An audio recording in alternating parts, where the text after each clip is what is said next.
I call the members to order, and the first item on our agenda this week is questions to the First Minister. And the first question, Nick Ramsey. Diolch, Llywydd. Will the First Minister make a statement on the provision of dementia services in South East Wales? Yes, and Iron Bevan University Health Board have recently completed a consultation on the development of 3 centres of excellence for dementia care in their area, and they're working with the Regional Partnership Board to implement a new dementia action plan. Thank you, First Minister. The decision of an Iron Bevan Local Health Board to close the Sampierre Dementia Ward at Chepstow Community Hospital has been roundly criticised by dementia sufferers and their families alike in my constituency. It now appears that the decision could face a legal challenge from Monmouthshire County Council, as it seems there is a strong case for a judicial review, and such action will clearly be detrimental, to say the least, to the relationship between the local authority and the Health Board. What discussions has your government had with the local Health Board about their decision, and will you press the board to look at reversing this decision even at this late hour? Well, it is for the Health Board to plan and design services that meet population needs. Now, of course, as the member has said, there are public concerns due to the closure of the ward at Chepstow. I understand the CHC have expressed overall support in relation to the community-based model. We know that community-based services assist people to have access to appropriate and timely services as close to their home as possible.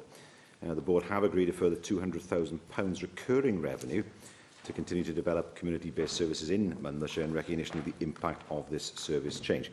Now, as far as we as a government are concerned, of course, our dementia plan looks to strengthen services within the community to enable admissions to hospital for dementia either to be avoided or result in a shorter stay. Question 2. Question 2, Hefin David. Will the First Minister make a statement on Welsh Government support for small and medium-sized house builders? Well, there are many products to support the sector. For example, through the Development Bank, the Wales Property Development Fund provides small and medium-sized home builders with affordable housing opportunities. And our House Builders Engagement Programme also works with small companies to develop targeted support. My concern is that the house building industry is dominated by a very small number of very large firms, which effectively creates a cartel, keeps prices artificially high, and prevents the mass building of affordable homes that are needed, because it's not in the interest to meet demand in the long term, because that will cause prices to fall. The answer, I think, is an expanded housing market in which small, locally based businesses who are sensitive to the needs of their communities are able to thrive and grow, and I intend to hold a cross-party group later this year to explore how we can do more of that. But I'd like to know what more can the Welsh Government do to develop that ambition and to grow that small business house building base? Well, could I point to 2 things in particular? I mentioned there the House Building Engagement Programme. Now, we are working with private developers, including SMEs, to understand and, of course, to tackle the barriers that they face to building more housing. That relationship is reflected in the recent announcement to quadruple the Wales Property Development Fund to £40 million. That will be recycled over the 15-year life of the current scheme to an estimated investment of £270 million. But we also specifically want to support local builders to build the homes people need through a new partnership between Valleys Councils and the Development Bank for Wales that will build on the fund. And just to give one example, there is an initiative in RCT to make small parcels of public land available and therefore, of course, more attractive and accessible to SME developers. Mohammed Ashkar. Presiding Officer. First Minister, according to the Home Builders Federation, the Welsh Government could support small and medium-sized house builders by forcing local authorities to speed up progress on delivering their development plans and 5 years land supplies. The Joint Housing Land Availability Study revealed that only 6 local authorities had a 5-year supply of readily developable housing land, in spite of this being a key planning policy requirement by the Welsh Government. First Minister, what action will you take to ensure that the local planning authority meet your government's requirement and increase the availability of deliverable housing sites in Wales, please? Well, it's a matter for local planning authorities to have in place a development plan and to meet the requirements in terms of housing supply. The problem is, of course, if there's no development plan in place, then, of course, there is no guidance in effect. The problem then becomes something resembling a free-for-all. That's in nobody's interests. 2 things, however, are important. First of all, it is absolutely crucial that local authorities work together Artificial political boundaries are just not recognised by the housing market. If we look, for example, at the south-east of Wales, we can't parcel up planning purely on the basis of local planning authority boundaries. So working together will be hugely important. But also, of course, coming back to the point I made before, it's one thing to have a supply of land for the future. It's another thing to ensure that that land is available in parcels that are attractive enough for SMEs to be able to compete. Bethan Syed. Just a parhau gyda'r them. Just on this same theme, I'd like to know whether it would be possible to favour companies that have eco-homes. I think it is something that needs to be looked at in terms of the sustainability of the market and seeking to make housing more sustainable. So could you look into this as a government in order to ensure that such plans would be given a priority? Well, interesting, because usually, of course, in the past, this has been dealt with under the building regs, building regulations and the standards that are adopted as regards construction of houses. The planning system deals with the land use and not what actually takes place on the land and the construction standards once they're built. But having said that, it is an idea that's well worth considering, and I will write back to the member with more details. Questions now from the party leaders. Leader of the UKIP group, Neil Hamilton. The First Minister is no doubt familiar with the aphorism that all political lives end in failure unless cut off at midstream at a happy juncture. Is the First Minister's political career still in midstream, and is this a happy juncture? Well, I think the leader of UKIP is an example of life after death in politics. Although I'm not sure what kind of political life it is for him. No, I mean, from my perspective, I've outlined a timetable. I think it's important the country has continuity, and it's important, of course, that everything is in place to prepare for my successor, whoever that might be. Well, we shall miss him when he's gone, and I want to move on now to... I don't know what the First Minister's long-term objectives are and whether he plans to stand for the Assembly in the next Assembly elections, and therefore the extent to which he retains an interest in whether we expand the size of this institution or not. The Assembly Commission has embarked upon a consultation exercise, the results of which have not yet been made public, but nobody has actually gauged the feeling amongst the public in general, as far as I'm aware. So UKIP has like a gap.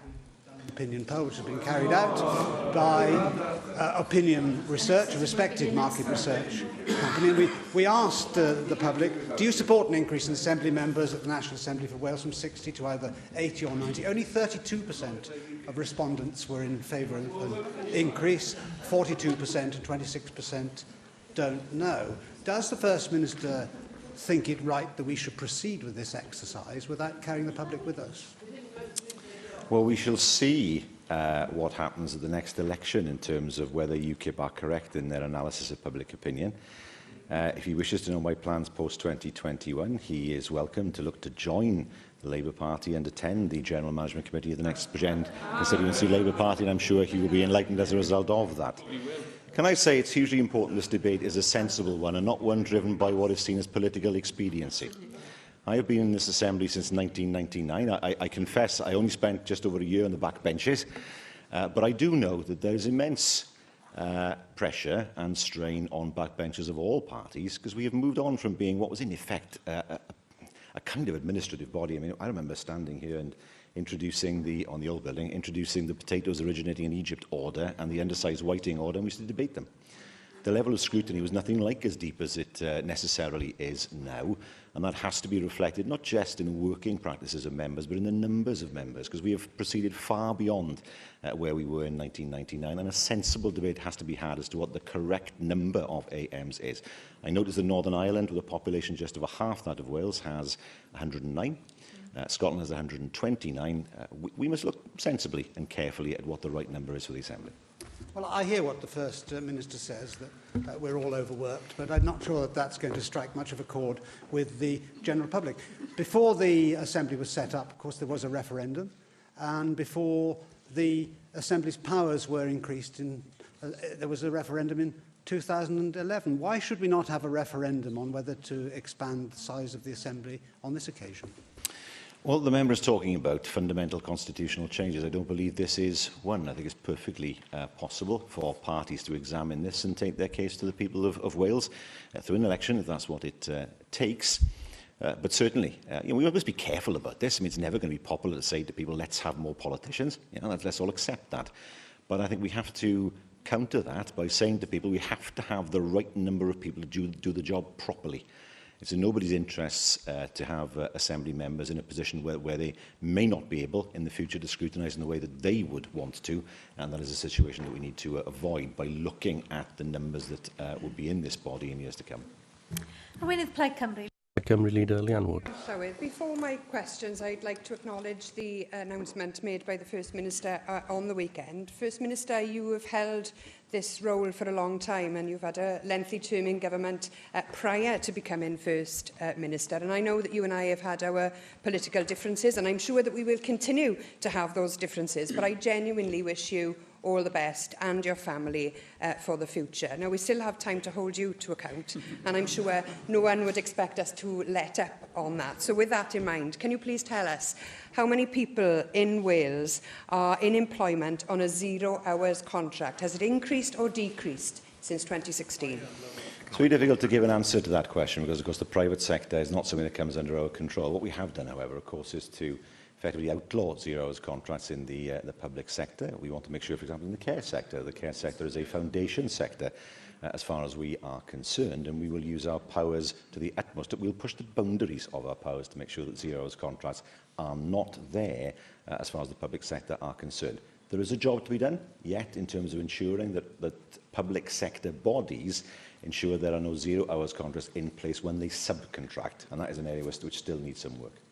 Well, perhaps I can help you, First Minister. Proportionately, more people in Wales are now employed on 0 hour contracts than any other UK nation. And if I can put it another way, it's under a Labour government, more people per head of the population are in unstable 0 hours work than in any other country in the UK.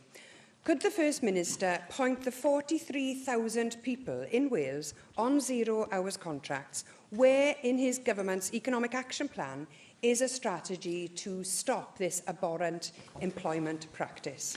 Two things. Firstly, it will be an economic contract. There will be a very heavy focus on fair employment. Secondly, as I announced on Saturday, there will be a Fair Work Commission established. The job of that commission will be to look at all levers, some legislative potentially, some not, in order to make sure that as far as we can go in terms of the powers that we have, that we truly make Wales a fair work nation. Of course, some people want the flexibility of this kind of employment, but most people don't. And for that matter, Labour has supposedly committed to end their use. Now, with this in mind, I'd like to point you to the page 45 of Labour's 2017 election manifesto. Alongside boasting about the Welsh Government's clearly false record in ending the use of 0 hours contracts, it contains a commitment to legislate against them. We know from the NHS pay cap fiasco that this government has a habit of disowning its own manifesto. So how about the programme for government? And I'll quote from page 13 of your programme for government, which says, we will seek to limit the use of 0 hours contracts. So let me put a simple question to you, First Minister. Did you mislead people, or was it incompetence that has led Wales to becoming the 0 hours contracts capital of the UK? Well, when it comes to the public sector, we have delivered. We've ensured that there are far fewer 0 hours contracts. We want to drive them down as far as possible as well in terms of subcontractors as well. But the second point is this: she is right. She is right to point to the 2017 general election manifesto. Of course, that would have used powers that are not available to us as a devolved institution or a government in order to move forward in creating a fair work nation across the whole of the UK. Unfortunately, we did not see a Labour government elected at that time, but I have absolutely no doubt that at the next general election we will have a Labour Prime Minister. Leader of the Opposition, Andrew Davies. Presiding Officer, could I join in the sentiments that the Leader of Plaid Cymru said in acknowledging the statement you made to the Labour Party conference, First Minister? There will be a time to pay tribute in this chamber to your time in public life and service here as First Minister and Minister, but without doubt, obviously, there will now form an election in the Labour Party to find a successor to your good self. But in that time that you remain First Minister, I wish you all the very best. And ultimately, I do hope that you are able to keep the wheels of government moving forward, because, as I've said many times in this place, I might disagree politically with you and the members on that front bench, but 3 million people depend on the decisions that you make in a whole raft of public services, and ultimately those public services are obviously the crown jewel of what we require here in Wales. With that in mind, First Minister, I'd like to ask you about the economic action plan that was brought forward by the Welsh Government in December. And one of the key planks, surely, of any economic action plan is to increase take-home pay here in Wales.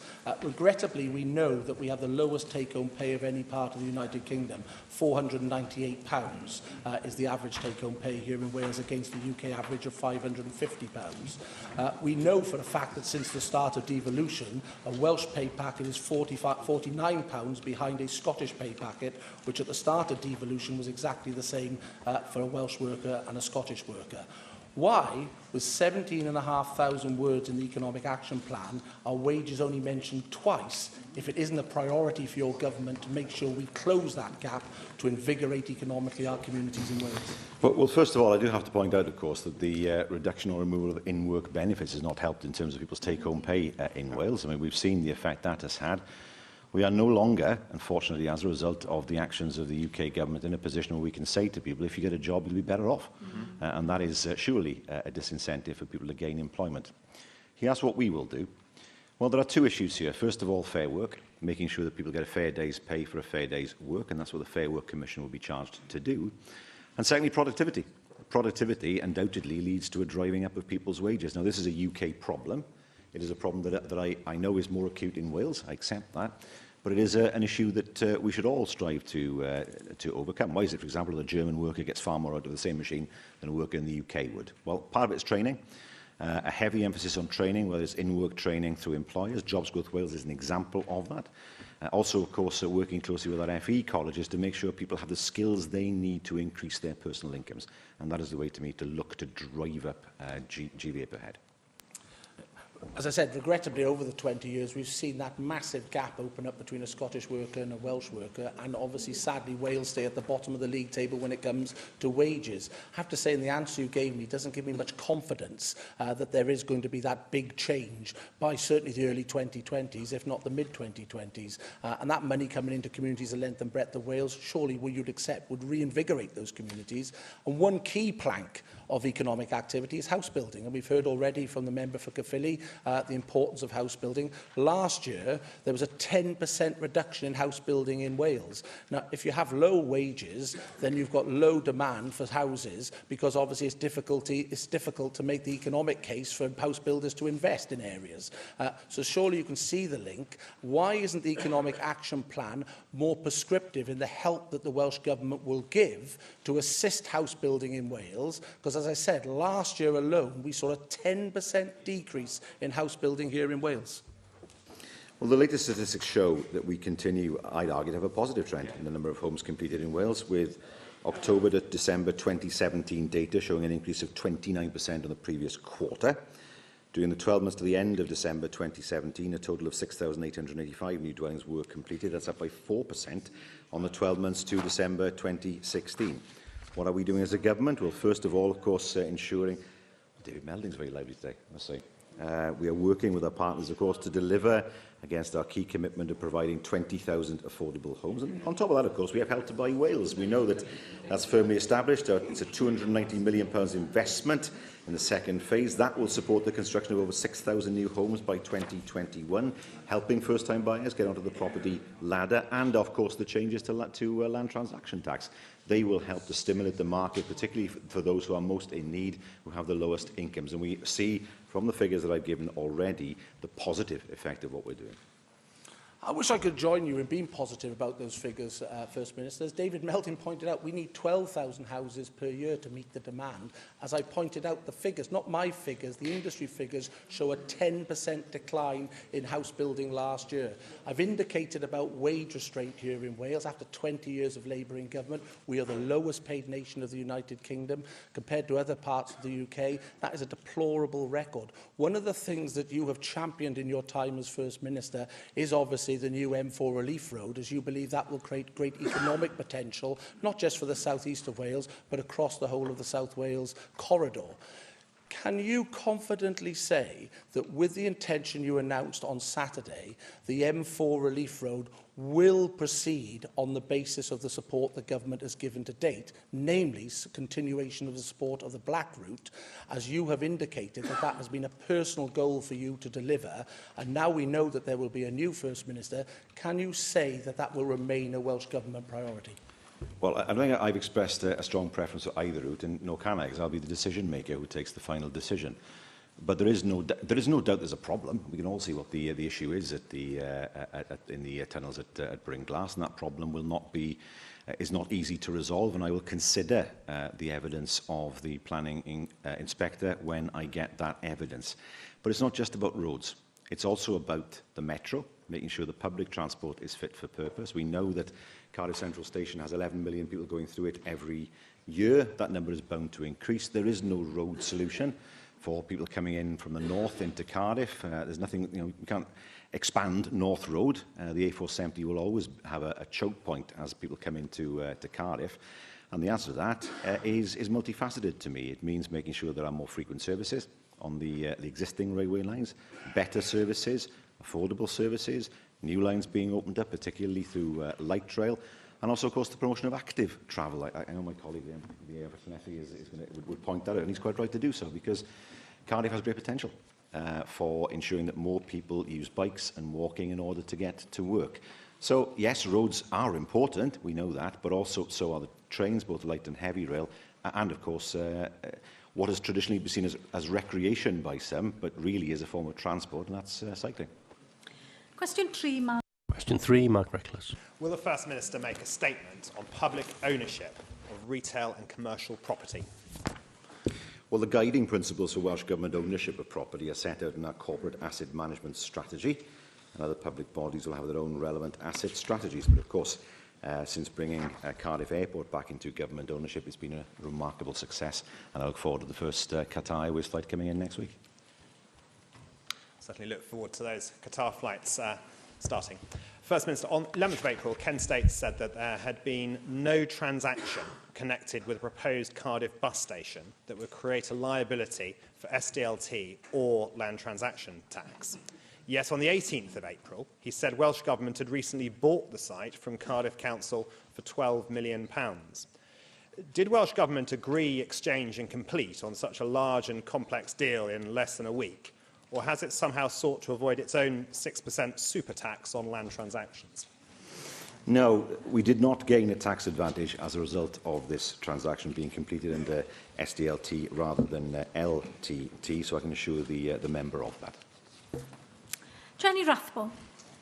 On this same subject, which obviously is of great interest to me, could you explain why it's been necessary for the Welsh Government to intervene with this proposed metro delivery partnership, given that a huge number of commercial companies have benefited from relocating to Central Square, and I would have expected them to make the planning gain necessary to build a bus station, which is a crucial part of making this a success?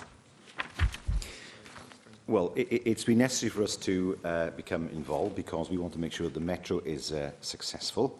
We have a vision for the site around Cardiff Central to become an integrated transport hub, to provide seamless integration between trains, buses, coaches and the metro, allowing easy access for pedestrians and storage facilities for cyclists and, of course, facilities for taxis and private cars.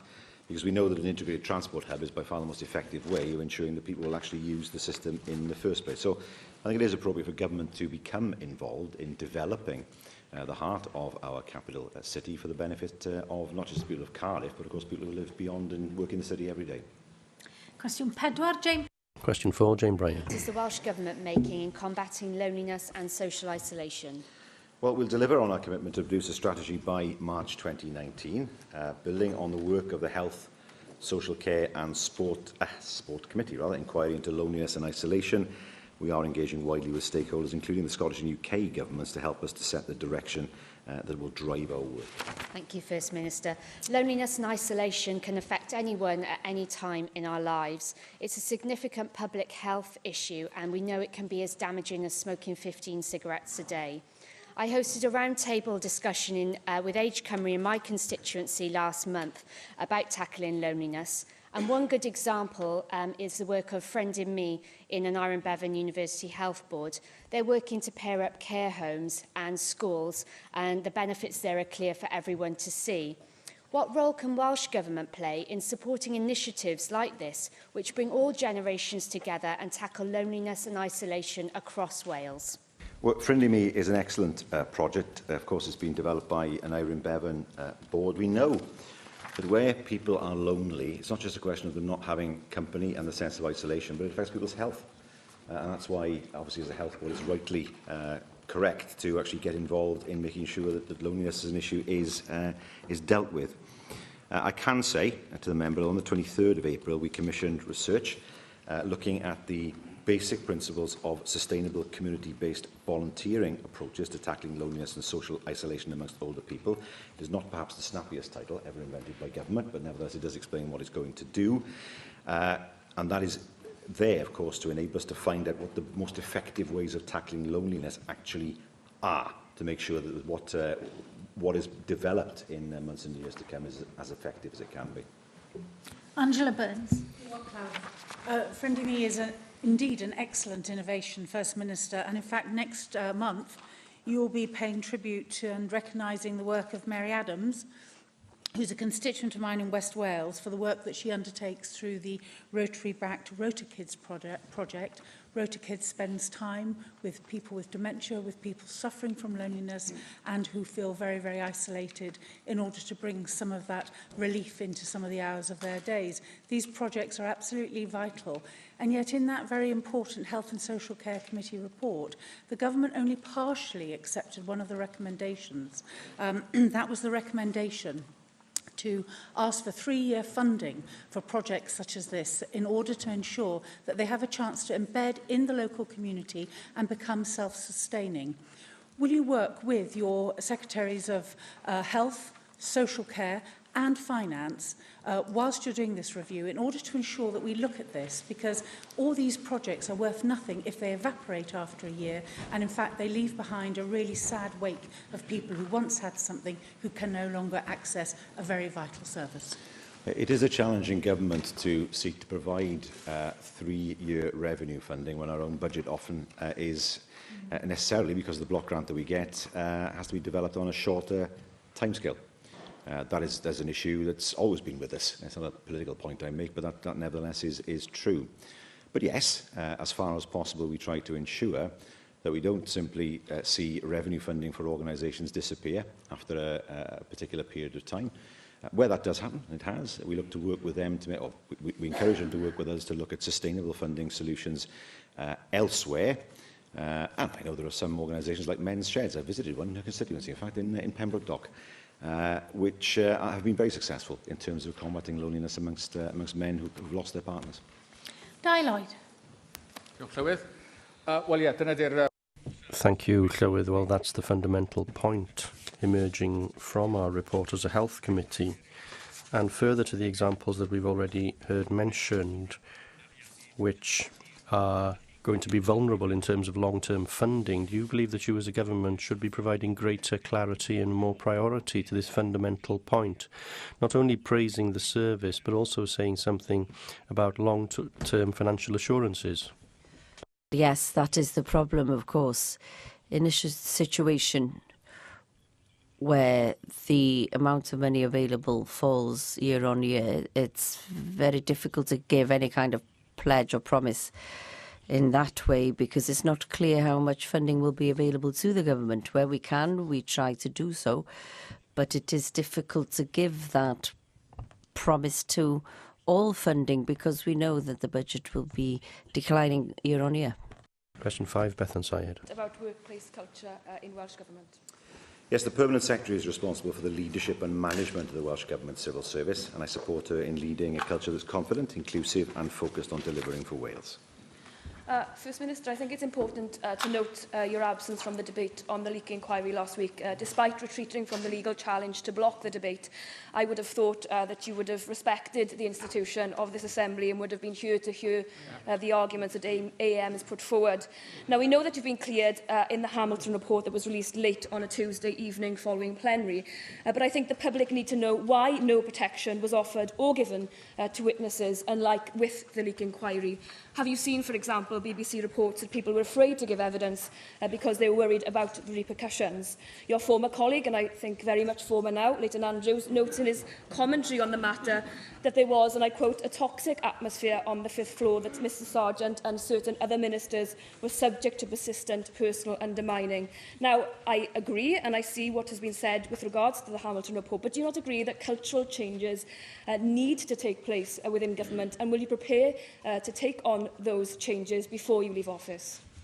Well, the Hamilton report is clear. I don't intend to elaborate on what it says, other than to say that, of course, as far as staff are concerned, Welsh Government staff, that is a matter for the Permanent Secretary. And I can say, according to our latest staff survey, 80% of staff score the organisation positively on inclusion and fair treatment. That's 4% above the UK Civil Service benchmark. 88% of Welsh Government staff say they are treated with respect by those they work with, 3% above the UK Civil Service benchmark. Now, of course, that does show that there's more work to be done, and I know the Permanent Secretary is very much aware of that. Paul Davies. First Minister, it is important to nurture an appropriate culture and the right culture within Welsh Government, and to ensure that work is carried out in a timely manner and that people working within the government correspond in a timely fashion. Following on from the question that the member for Carmarthen West and South Pembrokeshire asked you last week, I can confirm that I'm also waiting for a response to my subject access request submitted to the government on the 15th of March regarding information asked about me by the Welsh Government to the Aelodau'r University Health Board. Given the importance of nurturing a culture of accountability and respect within the Welsh Government, it's crucial that matters like this are dealt with openly and professionally. Therefore, can you give me an indication when I will receive a response to my subject access request? I entirely agree that we should be open and professional, and that's what we strive to do. It's not something I've been directly involved with, as you can appreciate, but I do hope that the position will be reached soon when the question can be answered, and answered it must be, I understand that. Question 6, Sian Gwenllian. Question 6, Sian Gwenllian. Will the First Minister make a statement on the Welsh Government's intention to further expand the Traws Cymru coach service? We continue to work closely with local authorities to explore opportunities to enhance existing Traws Cymru services and introduce new routes where there are clear strategic benefits to offering new long-distance bus and coach services. Following the budgetary agreement, Plaid Cymru secured £400,000 to upgrade the Traws Cymru network from bus to coach. And following that, the new service from Aberystwyth to Cardiff was established last week, securing a more comfortable and swifter service. And this is an important step forward in the process of creating public transport services fit for the 21st century in our rural communities. So will the government commit to look into enhancing and expanding this service and offering coach services that would be available to people in my constituency who would wish to travel on a comfortable coach to the capital city and other parts of Wales? Well, 2 points. Firstly, regarding the question of whether we're planning to expand the service, that is true. We are at present working with local authorities to look at new routes, namely Bangor and to Chirk and Oswestry, and also from Wrexham to Newtown. But also what we need to consider is how those services can be run. It would be good to see, as one who was very familiar with the former Traws Cymru service, you had to stop in Swansea for some time for people to use the conveniences there. I'm very interested in enhancing the new service from Aberystwyth to Cardiff, but ultimately we must think how we ensure that the vehicles running on the service are enhanced over the ensuing years. Joe Llywydd. Has the Welsh Government conducted a cost-benefit analysis of the Trans-Cymru service? And can I ask, how do passenger numbers compare with other subsidised services? And can I ask what assessment you can make of the pilot on free weekend travel bus on the Trans-Cymru network? Yeah. There is an evaluation that is taking place. What we do know, however, is the passenger numbers are growing. The introduction of free travel has been hugely important in terms of doing that. I have to say the member gives the impression, the way he asked the question, that he is not in favour of the Trans-Cymru network. Well, any network, when it first begins, will take some time to bed in. We've never had a proper national bus network. Even in the days of the Trans-Cymru, it was Cardiff to Aberystwyth, then on to Bangor existed after an hour's wait in Aberystwyth. Those who then went on to Bangor, but everything else was pretty short-term and unsustainable. We intend to put in place a long-term, sustainable network. We know there are communities now that are having a bus service for the first time in over 40 years, and that's something I'm sure that they will welcome. So I'm happy with the way that the Trans-Cymru network is performing, and of course the passenger numbers in terms of the growth that we've seen. Question 7, Mike. Question 7, Mike Hedges. Will the First Minister make a statement on the number of people in Wales with type 2 diabetes? Well, the National Diabetes Audit, which is part of the clinical audit programme for the NHS in Wales, indicates there were approximately 178,000 people registered with type 2 diabetes in Wales in the 2016 to 17 recruitment year. Can I thank the First Minister for that response? Genes do play a part in type 2 diabetes, but lifestyle choice is also very important. You can, for example, have a genetic mutation that may make you susceptible to type 2, but if you take good care of your body, you may not develop diabetes. Will the Welsh Government consider introducing a national prevention week for type 2 diabetes? Well, let me just give the member a flavour of what we're doing. Of course, we recognise the importance of prevention. We're aware of the NHS England programme. We don't think, though, this is right for Wales, because we know that obesity is a risk factor for a number of diseases. Therefore, a disease-specific approach is not warranted. We know also the evidence base for the effectiveness of a diabetes prevention programme is disputed. So we do need to do something, clearly. So a broader and multifaceted approach is required. We know that. So how will that be done? Well, the forthcoming obesity strategy will aim to put a strong focus upon prevention, and that will include exploring how we can scale messages across the population. I think a better way is to say how we can tell people, actually, rather than putting it that way, by working with a range of partners, including with health boards through delivery of obesity pathways. Susie Davis. Diolch, Llywydd. First Minister, at the recent cross-party group on diabetes, we heard that just about 100 new diabetes nurses are being introduced in England. We don't have any here, even though, of course, insulin pumps are given by the NHS to people with diabetes if they need them urgently. But without the specialist nurses, there's no guarantee that they're being used correctly. Bearing in mind that we get more money per head in Wales than in England, I wonder what consideration has been given to introducing diabetes nurses here. Obviously, we don't have to do exactly the same as England, but I would like to get some reassurance from you that they've been considered. Well, Diabetes Cymru, of course, are members of the Chief Medical Officer's Obesity Strategy Group, so they are able, of course, to inform government of what they think is the best way of dealing with diabetes. I can say that we do continue to invest record amounts in diabetes care. It was 76 million in 2009 to 10.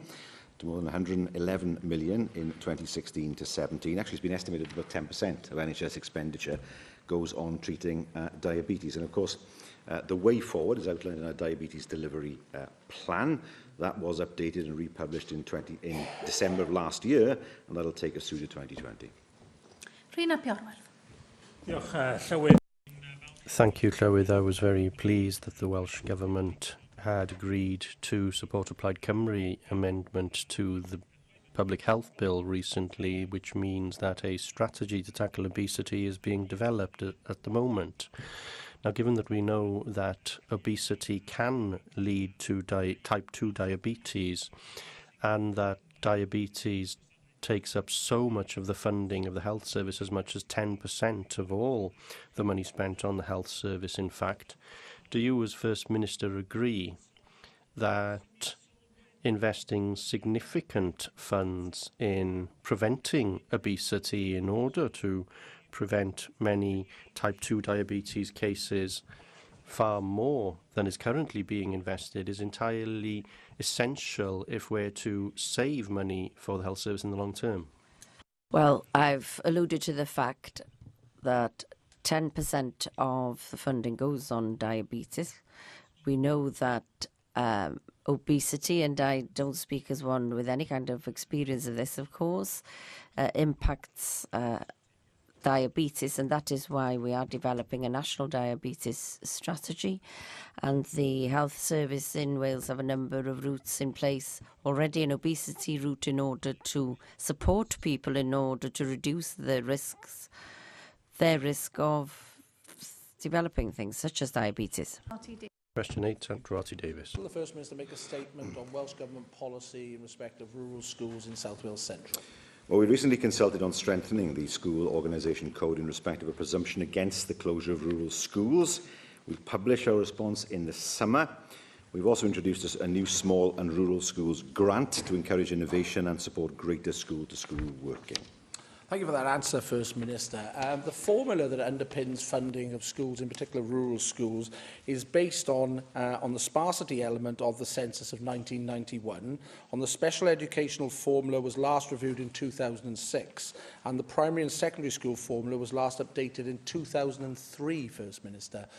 By any stretch of the imagination, those are dates that are long past. Do you think it is a sensible course of action for the government to undertake a review of this funding formula to bring it more up to date with current figures and current aspirations for the Welsh Government?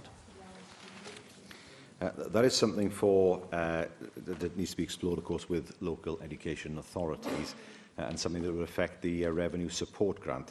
Experience tells that when a formula is changed, there are winners and losers. There's not a reason why it shouldn't change, of course, necessarily, but it is a matter for local authorities collectively to decide on a common approach to in order to inform government. Jane Hutt. First Minister, I am concerned about the proposal by the Vale of Glamorgan Council to reconfigure primary school provision in the Western Vale, which would result in the closure of Llancarvan Primary School. The school was deemed good in its last Estin inspection and falls within the yellow category.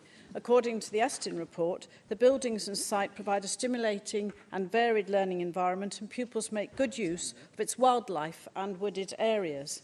So, First Minister, with respect to this consultation procedure in the school organisation code relating to small and rural schools, I do believe that the impact of these proposals on the local rural community of Llancarvan haven't been taken into account. Neither have the views of prospective parents who've contacted me and are devastated by these proposals. Can you assure me that the Welsh Government School Organisation Code will be respected in terms of importance of this school? Well, of course, local authorities, as the member will know, are responsible for the planning of school places, but in bringing forward proposals for substantial changes to schools, local authorities and other proposers must comply with the school organisation code and must take into account a range of factors, the prime consideration being the interests of learners. The code does set a high standard for consultation, providing all those with an interest with an opportunity to make their views known and have those views taken into account.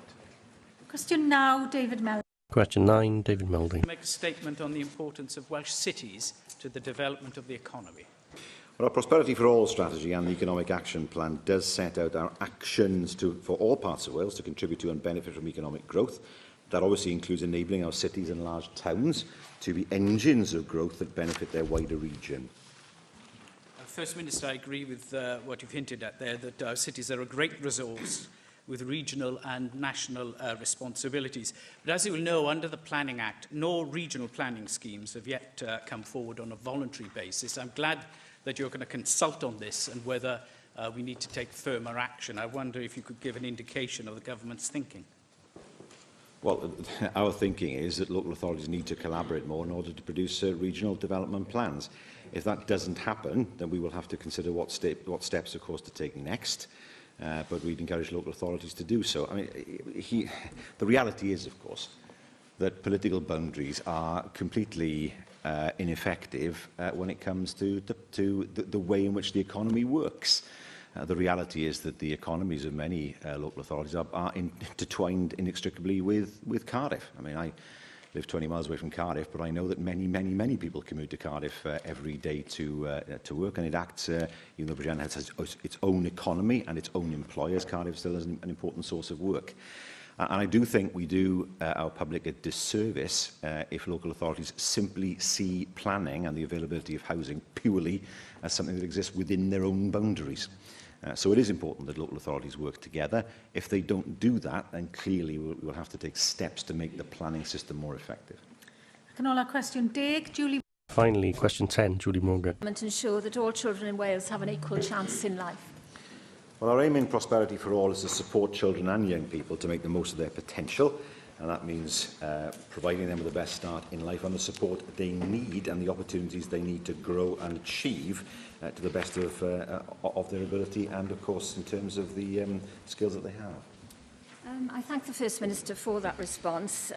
Does the First Minister agree that all children deserve to be able to participate equally in after-school activities, and that these often come at a cost, particularly to poorer families, when you need specialist equipment and specialist kit for sporting activities, for example? What can the government do to give those children an equal chance in life? Well, it's hugely important that we are as flexible as possible in providing support to those who need it the most. And the Education Secretary is in the process of looking to introduce an improved grant that suits families' needs better than the current school uniform grant, something which supports better access to curriculum activities and learning opportunities that might otherwise be denied to learners due to cost. So it's a question of expanding and being more flexible in terms of what has previously been in place to make sure the children don't lose out. Thank you, First Minister. The next item is the business statement.